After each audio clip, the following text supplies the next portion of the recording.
You know, they say in Nigerian politics, there's no permanent enemy, there's no permanent friend.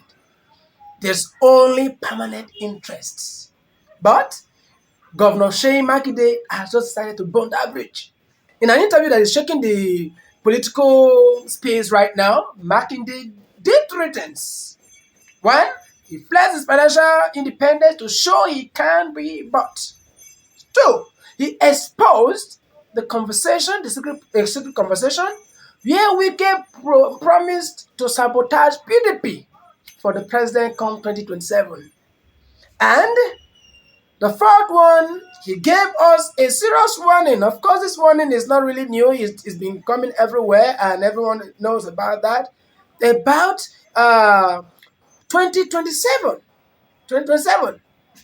So if you care about democracy in Nigeria, you need to hear exactly what it said and the analysis of what it means for us in Nigeria and for the entire world actually. Because what happens here in Nigeria, it may not really affect you directly, but you can tell that in the long run, it has a way of affecting you too. So just come, let us be together.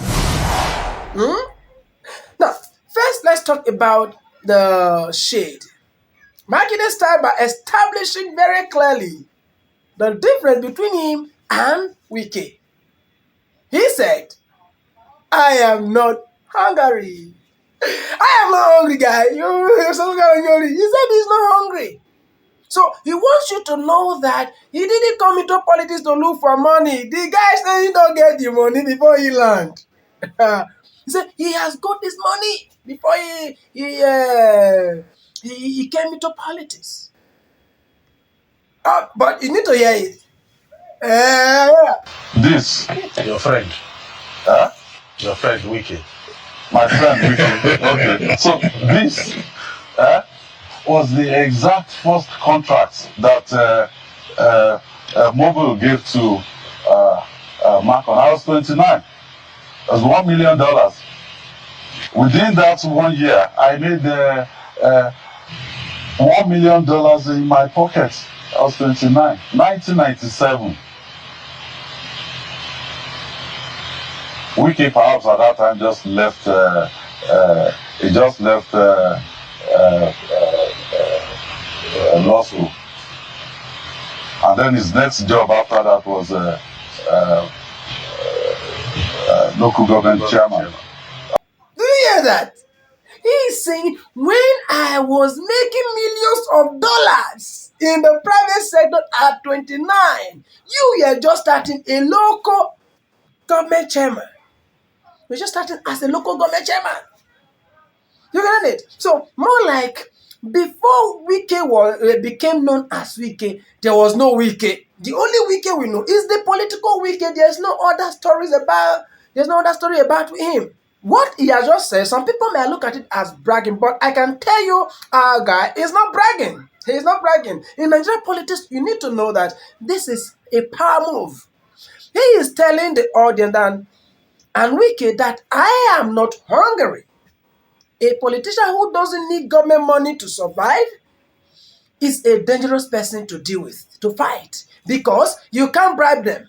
You can't threaten them with poverty, because if you leave politics today, for example, okay, what will Seyi Makinde do? Hey, that is the thing. He's not scared of that because, look, before he came to politics, he got the money.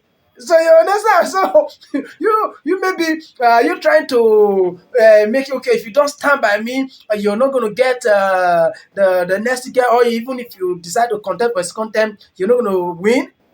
The hell with your winning. That is why you don't go to policy and be do not be whoa. You understand? They say this government Bola his president not be whoa.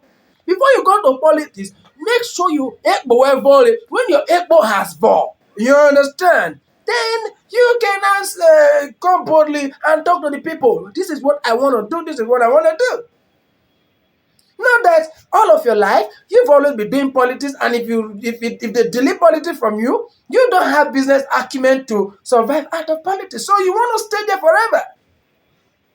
So Makinde is not bragging. He's just telling you, look at it. This is who I am in case you are in doubt. Go and verify. Go and verify. So you can't treat it with poverty. He's setting the stage to say, I am speaking my mind because I can afford to. In this country, it's not everything you can talk about. But that's not all. Now let's look at something. Now, that is established that fact. He can't be bought. He dropped the bombshell.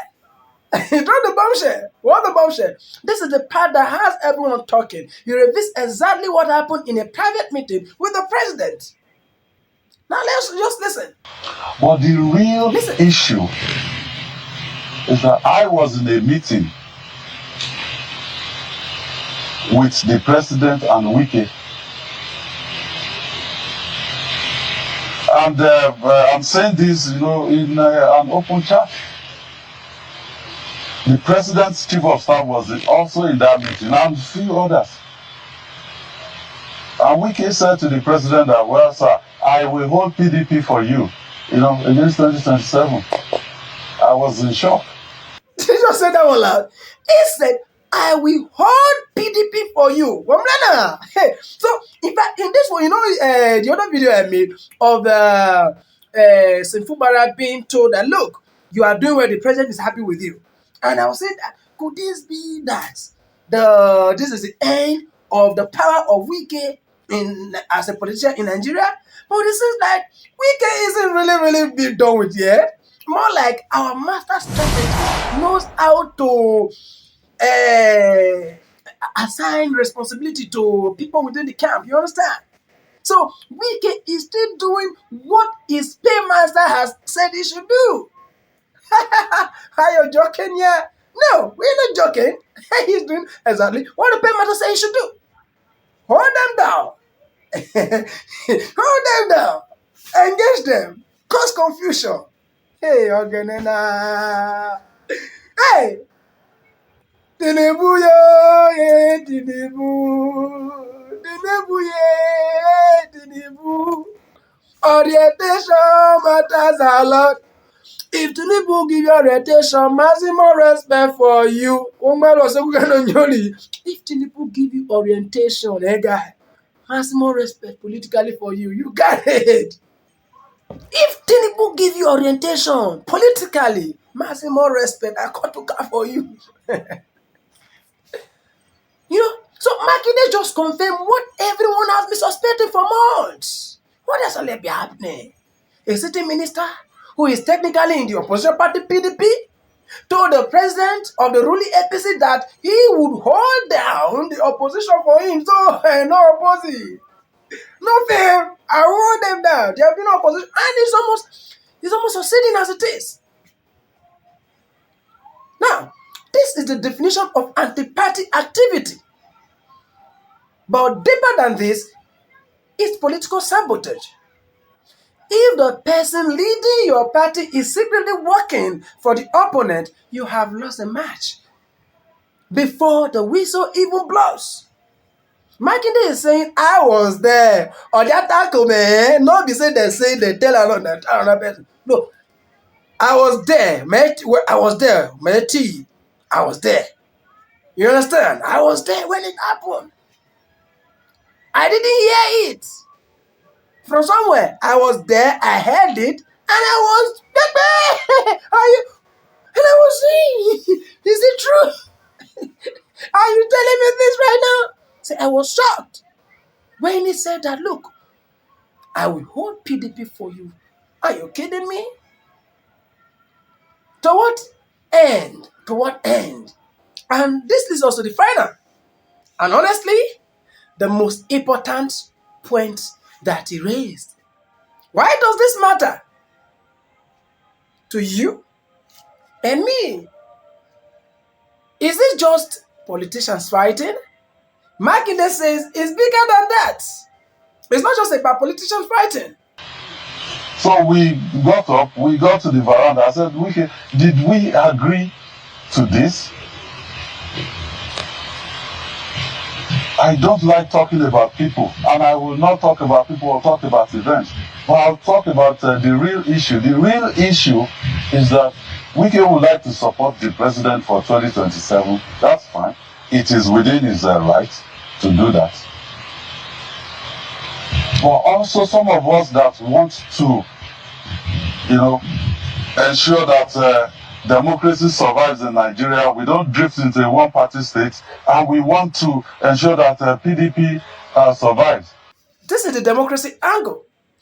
A one-party state means there is no opposition. Don't forget that. When there is no competition, the government gets comfortable. They do what they want to do. Nothing comes. Nobody challenges them. They don't even improve the economy. They don't even have to fix anything. The security can go to hell for all they care because nobody will hold them accountable. That is what it means when we have a one-party state. They know no one is coming, no one is strong enough to remove them in the next election. That is what it means when there is a one-party system. Look at what is happening in the US today. Obama came 8 years a Democrat. Trump took over 4 years. They didn't like what he was doing as a Republican, and they removed him. Now, Biden came as a Democrat. And in the space of 4 years, they were not also okay with him. They removed him. And a Republican is on seat again. Now, we don't know who may come again after Donald Trump. But this is a system that is working. When you look at the US is practicing a democracy that is working. And that is what government of today is trying to take away from us. Now, I want you all to really take note of this. Makinde is drawing a line in the sand. He is saying, Wike has the right to support Tinubu. No problem, it's fine. But I have the right to ensure we don't run into dictatorship. And I think everybody should give him a round of applause. Can you give him that? Let's hear it. I think it's what applauding. He is saying that he is going to make sure Nigeria does not run into a dictatorship where only one party exists. He is framing his 2027 ambition not just as a personal goal, but as a rescue mission for Nigeria's democracy. We have a clear battle line drawn. On one side, you have the Wike camp seemingly aligning with the center. On the other, Makinde is positioning himself as a face of the true opposition. But I want to ask you guys, do you believe Makinde? Is he really fighting for democracy, or this is just another game, political game? And more importantly, with Wike holding the PDP, is there any real opposition left in Nigeria for 2027? Of course, we have ADC there, but can we really call all of these? Because for you to be an opposition, you should be in government, not just be an opposition that is not in government. So all PDP members now, just within a few days ago, some days ago, actually just came on the news while doing this video, and I saw that 5 House of Assembly members loyal to Wike have just decamped from PDP to APC. So by the time all the PDPs get decamped to APC, who is left? No opposition anymore. It's going to be rubber stamping, whatever comes on your Monday, we shall stand. And they are going to stand on it, you understand? All right. Now, let me know your thoughts in the comments. Who are you with in this? Are you on Team Makinde or on Team Wike? Don't forget to like, share, and subscribe. See you in the next video.